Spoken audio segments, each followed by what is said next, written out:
بسم اللہ الرحمن الرحیم۔ زیارات شہر بغداد شریف۔ جامعہ القمریہ۔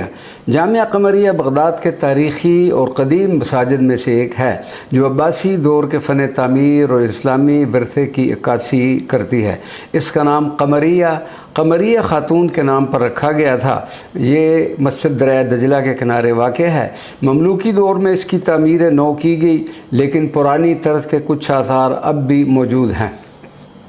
آخری بار سال 1980 میں اس کی تجدید و زیبائش و آرائش ہوئی۔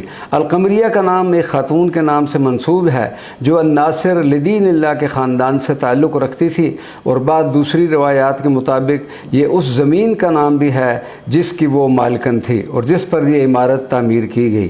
اس مسجد کی تعمیر 1228 ہجری 1228 عیسوی میں ہوئی اور اسے کئی بار دوبارہ تعمیر اور مرمت کیا گیا۔ مسجد کی دیواروں پر کندہ ایک شعر کا ترجمہ کچھ اس طرح سے ہے: نیک سیرت عائشہ نے وضو کی جگہ تعمیر کروائی جو اپنی خوبصورتی میں محلات جیسی نظر آتی ہے، اور وہاں صاف و شفاف پانی کی نہریں جاری ہیں، کیا جو پیاسوں کو برسوں تک سیراب کرتی رہیں گی۔